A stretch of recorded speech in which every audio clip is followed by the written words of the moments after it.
졸업을 6개월 정도 앞두신 분들은 지금 바로 이력서를 한번 꼭 써보셔야 됩니다. 삼성도 좋고 CJ도 좋고 현대도 좋고 여러 대기업들의 자소서 항목이나 이력서 항목을 다운로드 받으셔가지고 거기에 맞게 본인의 이력서를 한번 써보세요. 이력서를 쓰는 순서는 기업이 인건비에 대한 부담이 있고 경기가 좋지 않을 때 오히려 신입사원 채용을 어느 정도 가져가고, 그러니까 연봉이 이미 높은 4050 이상의 세대들에 대해서 구조조정을 하는 그런 경향은 큰 기업들 그리고 중견기업들에까지도 일반적인 전술 전략입니다. 이것은 왜 그러냐면 아무래도 신입사원분들에 대한 그 신입사원의 초봉은 어느 정도 시장에서 정해져 있죠. 4천에서 5천일 수도 있고 5천 이상일 수도 있고 어느 정도 정해져 있지만 이 연봉이 아주 높진 않습니다. 그런데 요즘에는 AI의 도입이라든지 대학생분들이 스펙을 쌓으면서 실력도 쌓고 있고 생각보다 일들을 굉장히 잘 하시거든요. 그 말은 기업의 입장에서 신입사원들이 경험은 적고 미숙할 수 있지만 업무적인 향후 역량이나 인건비적인 측면에서는 좀 죄송스럽지만 소위 가성비가 좋습니다. 그래서 기업 입장에서 불경기 때는 구조조정을 하고 빈자리에는 신입사원들을 채워넣는 HR 전술들이 일어나게 됩니다. 따라서 앞으로 제가 예상하기로는 2에서 3년 정도는 대기업들 중심으로 신입사원 채용이 꾸준하게 일어날 거다. 그리고 우리나라를 리딩하고 있는 삼성전자에서 신입사원 채용을 꾸준히 해왔었어요. 제가 이전에 찍었던 영상에서도 말씀드린 바 있었는데 신입사원 채용이 곧 도래할 것이다. 왜냐하면 불경기가 시작되고 인건비에 대한 부담이 늘어나고 너무 조직이 나이가 들어가면 신입사원들을 충원할 수밖에 없다. 1~2년 안에 신입사원 채용이 다시 붐일 것이다 라고 말씀을 드린 바 있었는데 역시 신입사원 채용이 다시 한번 일어나고 있죠. 삼성을 중심으로 신입사원 채용이 증가하고 있기 때문에 다른 기업들이 따라옵니다. 삼성이 한다고 하면 다른 기업들은 따라가요. 삼성에서 글로벌 트렌드를 보면서 한국에서 시행을 하는 거기 때문에 다른 기업들은 그것들을 빠르게 따라갑니다. 따라서 신입사원 채용도 붐이 일어날 것이다. 중견기업까지도 신입사원 채용이 늘어날 수 있다. 현재 졸업을 2년 정도 앞둔 분들, 대학교 2, 3학년 출신 분들도 이 신입사원 채용의 기회가 앞으로 열려 있으니까 열심히 준비하셔서 본인이 원하시는 기업에 들어가실 수 있도록 노력을 해보시면 좋을 것 같아요. 제가 간략하게 팁을 하나 드리면 졸업을 6개월 정도 앞두신 분들은 지금 바로 이력서를 한번 꼭 써보셔야 됩니다. 삼성도 좋고 CJ도 좋고 현대도 좋고 여러 대기업들의 자소서 항목이나 이력서 항목을 다운로드 받으셔가지고 거기에 맞게 본인의 이력서를 한번 써보세요. 이력서를 쓰는 순서는 내가 대학교를 다니면서 어떤 활동을 했는지를 머릿속으로 깊이 한번 생각해 보세요. 내가 아르바이트 한 것도 좋고 산학협력 프로젝트를 해본 것도 좋고 어떤 학회에 소속돼서 그 학회 활동을 한 것도 좋고 봉사활동 한 것도 좋고 다 좋습니다. 어학연수도 좋고 모든 경험들을 쭉 나열해 보신 다음에 그것들을 이력서로 옮기는 작업을 시작을 해보시면 좋을 것 같습니다. 여러분들이 좀 스스로 자신에 대한 정리가 되셔야 돼요. 졸업을 6개월 미만으로 앞두고 있다고 하면 내가 정말 가고 싶은 회사 혹은 하고 싶은 직무가 2개, 3개 정도 안에서 압축이 돼야 됩니다. 너무 고민하지 마시고 2, 3개로 압축을 하세요. 거기서 승부를 보세요. 내가 잘할 수 있고 즐거워하고 그것에 대해 고민을 했을 때 크게 스트레스가 되지 않는 일들로 도메인으로 산업으로 회사로 좁히시고 그 회사에 맞게 나의 이력서를 먼저 써보세요. 그러시면 어느 정도 답이 나와요. 나의 부족한 경험이 있을 수도 있고 부족한 스펙이 있을 수도 있는데 그 부족한 점을 빠르게 메우는 지금 작업을 해야 됩니다. 필요하다면 6개월 정도 휴학을 하셔도 저는 좋다고 생각해요. 지금이 2025년 10월이죠. 내년도 상반기 신입공채 분명히 있습니다. 그렇기 때문에 지금 차라리 휴학을 하시더라도 내 부족한 경험을 채울 수 있는 기회가 있다면 그것을 채우는 것을 우선순위로 잡아서 해보시는 것이 좋을 것 같아요.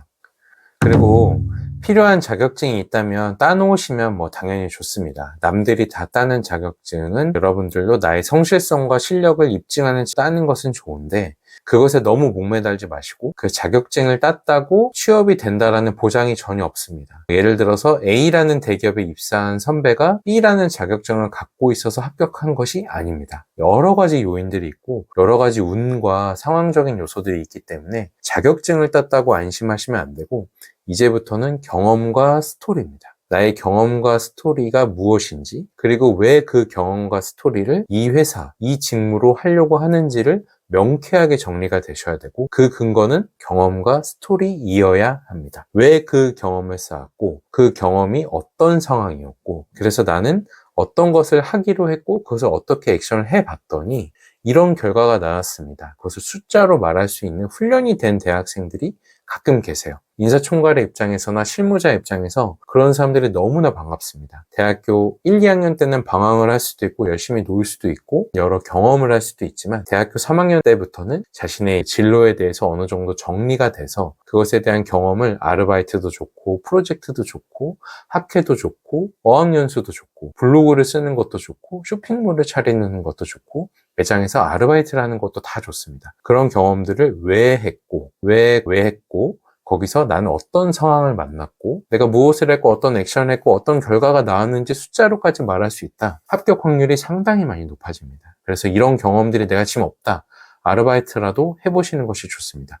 무턱대고 하는 것이 아니라 내가 가고 싶은 회사 직무와 연관이 있는 곳에서 3에서 6개월 동안은 꾸준히 하고 그곳에서 좋은 인간관계를 맺으면서 언제든지 레퍼런스 체크가 들어올 때도 부탁을 할 수 있는 사람들을 만들어 두고 거기서 하나라도 성공 경험을 정리해 두고 실패한 것도 정리해 두는 습관들을 지금이라도 쌓아야 됩니다. 늦지 않았습니다. 졸업이 당장 1, 2개월 남은 게 아니라면 지금 무엇이라도 해보는 것이 좋습니다. 제가 대기업에서 인사총괄로 있을 때 1년에도 신입사원을 200명 이상 뽑았던 경우도 많고 2022년까지 대기업 인사총괄로 있었을 때 한 해 50명 정도 한 달에 3, 4명 정도의 신입사원은 꼭 뽑았었거든요. 매주 한 명씩은 뽑는 그런 꼴이었죠. 다들 비슷비슷합니다. 그런데 어떤 것에서 이제 hat불이 갈리냐면은 서류를 먼저 예로 들면은 본인만의 특별한 경험이나 이 사람이 정말 우리 회사에 대해서 진심인가 무엇 때문에 진심이라고 느낄 수 있다고 하는 경험들 스토리들을 이력서에서 찾기 마련이거든요. 그런 경험들은 인턴, 프로젝트, 아르바이트, 블로그, 사업 경험이 다입니다. 이 5개들을 갖고 요소마다 꽂아주는 서류가 합격을 하게 되죠. 이렇게 서류를 합격했을 때 인적성 검사를 볼 수도 있고 1차 면접을 볼 수도 있고 이렇게 면접으로 올라오잖아요. 면접으로 올라왔을 때는 제가 아까 말씀드렸던 그 5가지 항목 중에서 지원한 이 회사와 정말 잘 맞는 것 하나를 골라서 그거에 맞게 나의 자기소개를 하거나 그거에 맞게 나의 어필을 함으로써 면접관들이 그 질문을 제가 만들었던 그 프레임 안에서 질문을 하게끔 만드는 것이 핵심입니다. 이렇게 하려면 경험이 있어야 되고 그 경험을 녹여야 되고 그 경험의 숫자가 드러나야 된다는 것이 있겠죠. 이런 것들을 잘 쌓는 것이 좋겠다. 이런 것들이 잘 쌓여진 지원자들을 봤을 때 눈이 가고 그런 사람들을 뽑고 싶어집니다. 솔직하게 말씀드리면 남학생분들은 군대를 다녀오시고 조금만 방황을 하셔도 나이를 먹고 대학교 4학년이 되는 경우들이 많아서 실질적으로 경험이나 스펙이 좋지 않은 경우들이 꽤 많아요. 여학생분들은 굉장히 우수하고 탁월하게 잘 준비하시는 경우들이 많습니다. 아무래도 합격의 확률은 잘 준비하신 분들이 많이 합격을 하는데 내가 스펙이 별로 없고 경험이 얼마 없더라도 역전을 할 수 있는 방법은 제가 말씀드린 그 5가지 항목에서 한두 가지를 잘 추려서 숫자 위주로 나의 그 경험에서 얻었던 인사이트 위주를 잘 얘기하면서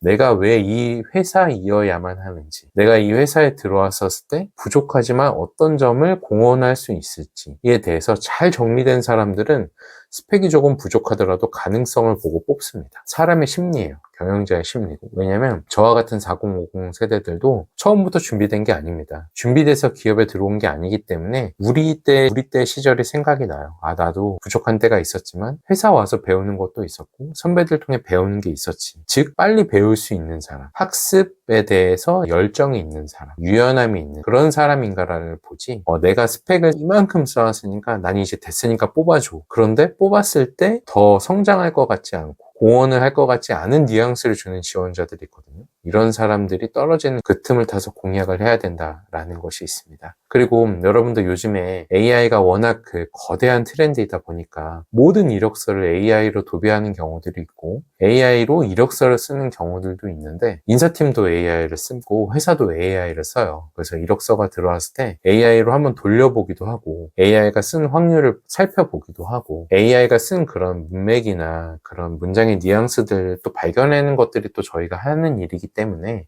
본인만의 글들로 본인만의 경험들로 쓰시면서 나의 모든 경험을 AI로 말씀하려고 노력하시면 부자연스럽습니다. 나의 기본 지식, 직무에 대해서 내가 책을 읽었던 경험들, 이 직무를 잘하기 위해서 다른 사람과 협업했던 경험들, 이 직무를 잘하기 위해서 내가 사업을 했던 그런 실질적인 경험들, 실질적인 경험 위에서 AI를 이렇게 써보니까 유의미했고, 여기서 내가 이런 인사이트가 있었기 때문에 이런 것들을 갖고 귀사에서도 공헌을 할 수 있지 않을까 싶지만 부족한 점이 있기 때문에 배우면서 성장하고 공헌하겠습니다. 이렇게 이야기하시는 것이 가장 베스트입니다. 모든 것을 기계적으로 AI와 이렇게 말씀하시는 것은 이제는 임팩트가 없어요. 기본적인 지식과 경험 하에서 AI를 활용했던 경험들을 자연스럽게 녹여주시면서 최근에 나온 AI 말고 새롭게 나오는 AI 트렌드 있잖아요. 이런 것들에 대해서도 공부하시면서 써보는 경험들을 보여주시는 것도 유의미합니다. 예전에 제가 입사할 때만 하더라도 엑셀을 잘 쓰는 사람들이 실무에 와서 일을 잘했어요. 근데 엑셀은 회사에 들어와서도 배울 수 있습니다. 즉 엑셀을 제가 잘 씁니다. 뭐 엑셀 자격증이 있습니다라고 해서 합격을 시켜주지 않는다는 거예요. 다른 가능성, 다른 핏을 본다라는 거니까 너무 AI에만 초점을 두고 그곳에만 맞게 이력서를 쓰거나 하지는 마시라, 이런 팁을 드리고 싶습니다. 네, 그리고 가장 효과적인 방법은 기업과 함께 프로젝트를 해본 일 경험입니다. 인턴을 해본 것도 좋은데 그냥 단순한 인턴이 아니라 인턴을 했을 때 어떤 프로젝트를 했는지가 중요합니다. 그리고 인턴을 하지 않아도 돼요. 인턴을 못했더라도 요즘에는 기업에서 대학교 교수님들과의 그런 협력을 통해서 어떤 특정 학회들을 통해서 프로젝트 하는 경험들이, 그런 시도들이 많아요. 교육부, 고용노동부 쪽에서도 이제 많은 그런 제안들이 들어오고 대학교에서도 많이 제안이 들어옵니다. 그렇기 때문에 여러분들 발품을 팔거나 서칭을 하셔서 여러분들이 다니시는 대학이 어떤 기업들과 산학협력이 있고 어떤 프로젝트가 있는지 살펴보시고 그 프로젝트에 꼭 참여를 하세요. 그래서 인턴 경험을 통한 것도 좋고 산학협력 프로젝트는 꼭 해보시면 기업 입장에서는 실제 기업의 환경에서 일을 해본 사람이 기업에서는 성과가 높습니다. 그건 뭐 HR 통계니까 제가 숫자적으로 보여드릴 수는 없지만 그런 사람들이 적응도 빠르고 일도 잘했던 경험들이 있기 때문에 그런 사람들을 계속해서 선호를 하고 있고요. 아니면 아예 밑바닥에 어떤 매장에서 아르바이트를 했던 경험들, 내가 진짜 사업을 해가지고 끌어올렸던 경험들, 혹은 실패했던 경험들, 그 경험들이 명확하게 정리된 이런 사람들을 좋아하니까 사업을 해보시는 것도 좋고, 매장에 아르바이트를 6개월 이상 내가 정말 하고 싶은 그 도메인이어야 되겠죠. 거기서 아르바이트를 해본 경험도 굉장히 소중하고, 더 효과적인 것은 산학협력 프로젝트나 인턴 경험이다. 이 부분을 여러분께 말씀드리니까 졸업을 앞두신 여러분들 이 경험들을 잘 찾아서 하나씩 채워보시고 스스로를 정리해보시는 것들이 매우 중요하겠습니다. 여러분들께 도움이 되셨으면 너무 좋겠고요. 도움이 정말 됐다면 좋아요와 구독도 부탁드리고, 궁금하신 부분이 있으면 댓글로 남겨주시면 제가, 아직은 구독자도 적고 틈이 날 때마다 이메일이나 댓글에 답변을 달아드리고 있으니까 댓글도 부탁드리도록 하겠습니다. 오늘도 시청해주셔서 감사합니다.